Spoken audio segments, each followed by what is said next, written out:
जय शिवराय. जय शिवराय भावांनो बहिणींनो.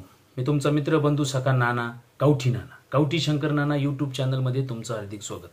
तर भावांनो बहिणींनो, मला तुम्हाला एक प्रश्न विचारायचा आहे की तुम्ही मराठा आहात का?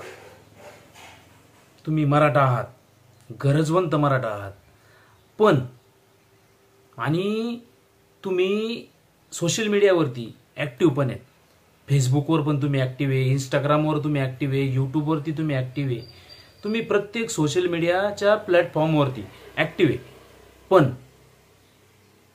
पण तुम्हाला आरक्षणाबद्दल, तुमच्या जातीबद्दल पोस्ट टाकायला नेमकं काय प्रॉब्लेम आहे?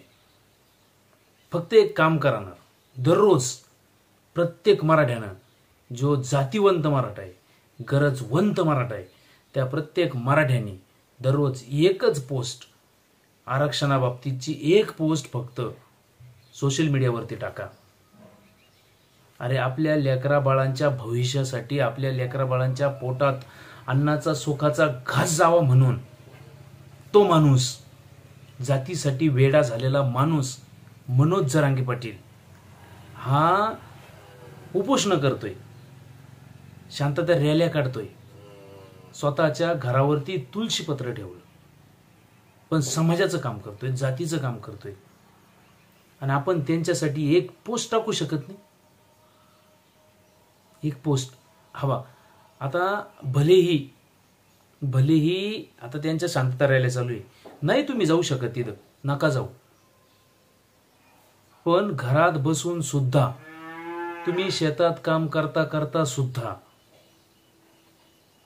आरक्षणाबद्दल दररोज एक पोस्ट टाका. आणि नाही पोस्ट टाकायला जमत तर आपल्या एखाद्या भावानी आरक्षणाबद्दलची पोस्ट टाकली असेल, एखादा व्हिडिओ बनवला असेल, तो व्हिडिओ, ती पोस्ट सोशल मीडियावरती शेअर तर करता येईल का नाही तुम्हाला? बरोबर आहे की नाही? फक्त एवढंच काम करा ना, एक तर पोस्ट टाका, नाही तर एखाद्याने आपल्या भावांनी टाकलेली पोस्ट शेअर करा. आणि तुम्हाला अजून एक सांगतो, ही जी आरक्षणाची लढाई ही शेवटच्या टप्प्यात आलेली, आणि आता नाही तर कधीच नाही, ह्या विचारांनी तुम्ही ध्यानात घ्या. जर हवा किती दिवस आपण नेत्यांचे पोरं मोठले करणार आहे, किती दिवस आपण नेत्यांची घरं भरणार आहे, पण आपले घर, आपली लेकरं बाळ यांचा विचार कोण करणार? आणि याचा विचार कुणीतरी करतंय, त्या माणसाबद्दल आपल्याला फक्त एक पोस्ट टाकायची लाज वाटते का? का तुम्हाला लाज वाटते तुम्ही मराठा आहे म्हणून? लाज वाटत असली तर तसंच सांगा. आणि तो विषय सोडून द्या. कोणी म्हणतं मनोज जरांगे पाटील शरद पवारचा माणूस. मनोज जरांगे जर शरद पवारांचा माणूस असता तर काल परवाच्या त्यांच्या सभेमध्ये त्यांनी त्यांच्यावरती टीकाच केली नसती ना. तुम्ही व्हिडिओ बघू शकता ना. ते कोण कुणाचा माणूस आहे याच्यापेक्षा आपण मराठा आहे, आपण आपल्या जातीसाठी लढलं पाहिजे, ही गोष्ट ध्यानात घ्या. किती दिवस आपण असं म्हणणार आहे की जातीनं माझ्यासाठी काय केलं, तुम्ही जातीसाठी काय करता? आज जरांगे पाटलांच्या लोक म्हणतात का मराठवाडा सोडल्यानंतर जरांगे पाटलाच्या पाठीमागे कोणीच नाही. बरोबर आहे, कोणी? सांगली आणि इकडे सभा झाली सोलापूरला, लाखांना पब्लिक आलं. ही संपत्ती त्यांच्या पाठीमागे आहे, हा मराठा समाज त्यांच्या पाठीमागे आहे. तुम्ही म्हणता ना शरद पवार त्यांच्या पाठीमागे आहे, तर तुम्हाला सांगतो, ना शरद पवार, ना एकनाथ शिंदे, ना फडणवीस, ना उद्धव ठाकरे, ना राज ठाकरे, हे कुणीच त्यांच्या पाठीमागे नाही. तर त्यांच्या पाठीमागे अखंड सकल मराठा समाज त्यांच्या पाठीमागे, बाकी कोणी. आणि आपण मराठा असून जर आपल्या जातीबद्दल आपण एक पोस्ट टाकू शकत नसेल तर आपल्या इतकं दुर्दैवी दुसरं कोणीच नाही. बरोबर आहे की नाही?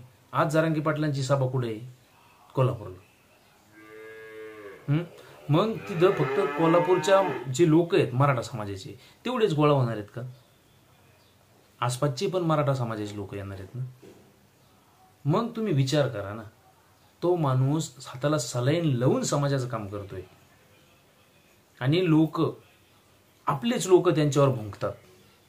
प्रसाद लाड, दरेकर, तो 12चा 12कर, म्हणजे आपलेच लोक आपल्याच लोकांच्या विरोधात गेले. नारायण राणे, बरोबर आहे की नाही? मग तुम्ही विचार करा, तर बाकीच्या लोकांचं काय घेऊन बसतं? याच्याकरता तुम्ही एक गोष्ट, ओबीसीच्या नेत्यांकडून एक गोष्ट घेण्यासारखी आहे. मी त्यांना 100 पैकी 100 मार्क देतो. का तर ते त्यांच्या जातीशी एकनिष्ठ राहिले, त्यांच्या जाती बरोबर राहिले. त्यांनी पक्ष महत्वाचा नाही मानला, राजकारण महत्वाचं नाही मानलं, तर त्यांनी जात महत्वाची मानली. बरोबर आहे? अगदी तसंच तुम्ही सुद्धा तुमचा नेता, तुमचा पक्ष महत्वाचा मानला, जात महत्वाची मानली. ज्या दिवशी तुम्ही जात महत्वाची मानताना, त्या दिवशी तुम्ही खरे मराठा समजता. आणि तो विषय सोडा, 96 कुळी 92 कुळी आक्रमाशी मराठा आहे, हा महत्वाचा विषय. बरोबर आहे की नाही? व्हिडिओ जर आवडला ना तुम्हाला, मी तर पोटतिडकीने बोलतो, तुम्हाला जर आवडला ना, नक्की व्हिडिओ शेअर करा, अख्ख्या सोशल मीडियावरती शेअर करा आणि आपल्या भावना या समाजापर्यंत पोहोचू द्या. बरोबर आहे का? चूक आहे भावांनो बहिणींनो, चुकीचं बोलत असलो ना तर कोणताही भाऊ बहिणी नेवान माझे तोंड फोडव. फक्त जरांगे पाटलांच्या आरक्षण आंदोलनाबद्दल दररोज एक पोस्ट टाका. मी तुमच्या पाया पडून विनंती करतो की फक्त एक पोस्ट टाका, एक. सगळ्यांना जय जिजाऊ, जय शिवराय.